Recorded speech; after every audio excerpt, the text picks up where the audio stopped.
runs dry.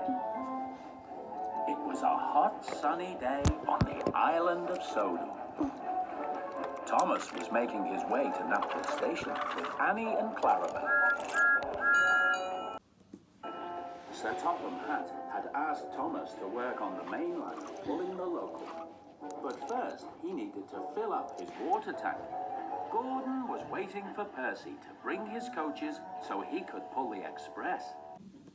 Where are my coaches? I shouldn't be kept waiting. Maybe you should fetch your own coaches, Gordon. Big engines like me don't fetch their own coaches. I pull the express, the most important passenger train on the island of Sodor. Local trains are important too. Local trains are too slow. They stop at every station. The express only stops at big, important stations. At last, Percy arrived with Gordon's coaches. And Thomas went to the water tower to fill up his tanks. Make way for the express! Paxton was hurrying down from the Blue Mountain Quarry with a big load of stone. He didn't know that Gordon was approaching from the other direction. The signal changed to red just as Paxton was approaching it.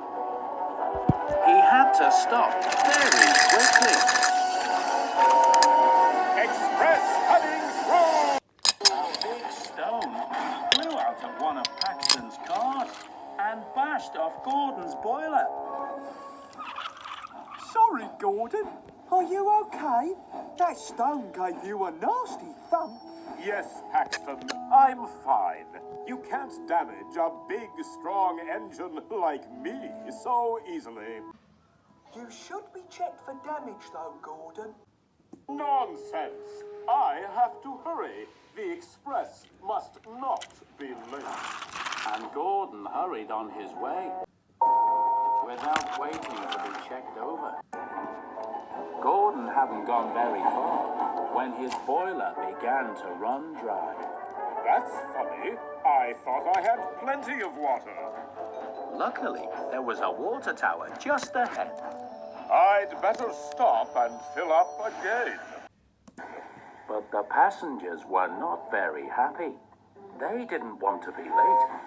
Gordon hurried on his way as quickly as he could. But he hadn't gone very far when his boiler felt dry again. I can't keep stopping for water, or I'll be very late. I must think about something else. So Gordon decided to see how many stations he could think of. Let's see. Tidmouth, Knapford, Crosby, Wellsworth, Maron, Cronk, a lake. Oh! But then he passed a lake. He started to think about needing water for his boiler. Mustn't think about it. Must keep going. This is the express. Next, Gordon passed a stream. He could hear the lovely watery sound. So he whistled very loudly to take his mind off it. But when he came to the next water tower, he had to stop. The passengers were very cross. They were saying they thought this was a fast train, not a slow train. Gordon needed water. His boiler was almost empty. Sit back, everyone.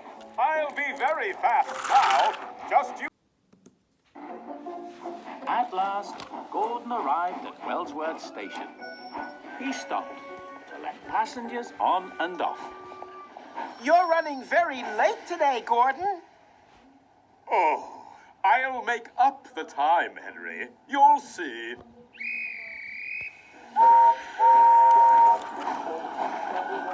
But no sooner was Gordon out of the station than his boiler started to feel dry again.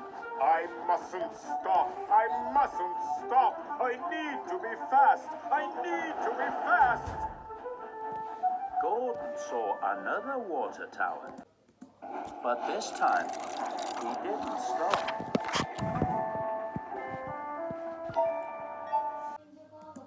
The next train will not be stopping at this station. Please stand well away from the edge of the platform. Express coming through!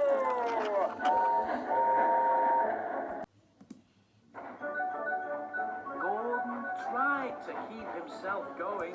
Hurry! Hurry! Express coming through!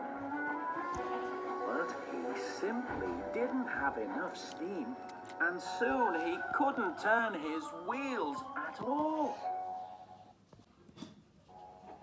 Thomas was chugging happily along with Annie and Clarabelle when he noticed a wet trail on the track.